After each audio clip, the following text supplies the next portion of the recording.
আমার ইচ্ছে করছে রাতের 3টার সময় নিয়ে এসেছেন কাঁঠালতলা। এখন কত কিছু ইচ্ছে করবে। এক্ষুনি তোমাকে শাদি করে শাদি করে কি হবে এক্ষুনি? আমার ঘরে নিয়ে যাই। হ্যাঁ, বিয়ে করে আর কোনো কথাবার্তা নেই, এক্ষুনি বিয়ে করে এক্ষুনি ঘরে নিয়ে যাই। অতঃপর শুরু হবে ব্রাজিল আর্জেন্টিনা ম্যাচ। আমার সাধ্য নেই।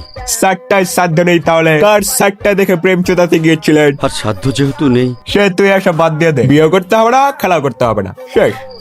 তাই তোমাকে আর কটা দিন সময় দিতে হবে আমাকে। জন্মের পর থেকে এই পর্যন্ত কোনো বাল ফালাতে পারেননি, ফকির রয়ে গিয়েছেন। এই কয়েকটা দিনে কার বাল ফালাবেন? আমার বাবা যদি কটা দিনের মধ্যে তোমার জীবন থেকে আলাদা করে ফেলে? ইউ ডিজার্ভ বেটার আপু। এই শালা নিজে 3 বেলা মন্টি বিড়ি খায়, সিগারেট কেনার টাকাও নেই। গরিব শালা 1 বেলুন 2 বার ইউজ করবে। এর থেকে কি ভালো নয় আপনি বড়লোকের একটি বেটা থেকে বিয়ে করে ফেলুন? আমার জীবন থেকে হ্যাঁ, কেউ তোমাকে আলাদা করতে পারবে না। বাল ফালায় আডি বাদ দিবা তুমি, সুদে না সুরে পাটনে ঘুরে। জন্ম, মৃত্যু আর শাদী, সবগুলোই তোদের কপালে আছে, কিন্তু বিয়েটা তোদের কপালে নেই। এই 3টি জিনিসের উপর কারো হাত নেই।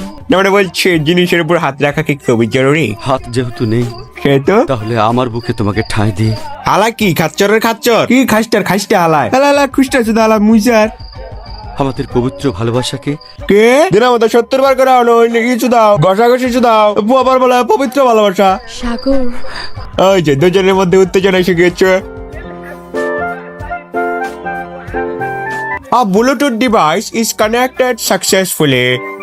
নদী দেন ঠা ওই পান্দির বাচ্চা না আঙ্কেল, মুখে কিছু হবে না, যা করার হাত দিয়ে করুন।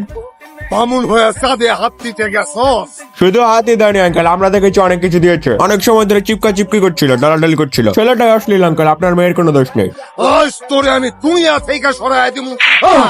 এতক্ষণে বাপের মতো কাজ করেছেন আঙ্কেল, সাবাস। পাপি, তুমি আমাকে মারো কিন্তু সাগরকে মেরো না। দুটাকে ছাঁচা দেওয়া দরকার, আপনার মেয়েকেও মারা হোক। ওই কালু, যতক্ষণ ওর দেহে প্রাণ থাকবো ততক্ষণে চোদন চলবে কালো। শালাকে আজকে উচিত শিক্ষা দিবে। ওর সেটা দিয়ে যতক্ষণ পর্যন্ত ভালোবাসার ভূত না বের হবে ততক্ষণ পর্যন্ত চলবে। তো গাইস, এই ভিডিও এখানে শেষ করে দেওয়া হবে। আর এখন আমি একটি নোটিশ দিব, মানে আপনাদের কাছে একটি সাহায্য লাগবে আমার। আসলে আমরা প্ল্যান করেছি যে মানে আমরা পিকনিক যাব, কিন্তু যাওয়ার জন্য ভালো কোনো জায়গা খুঁজে পাচ্ছি না। তো আপনাদের যদি কোনো রেকমেন্ডেশনে কোনো জায়গা থাকে বাজেট ফ্রেন্ডলি, তাহলে নিচে কমেন্ট করে যেতে পারেন। যদি যাই তাহলে আপনার সাথে অবশ্যই দেখা করে আসবো আর একটি বিড়ি খাইয়ে আসবো। আজকের মতো এখানেই দেখা হবে পরের কোনো ভিডিওতে, ততক্ষণ পর্যন্ত বাই।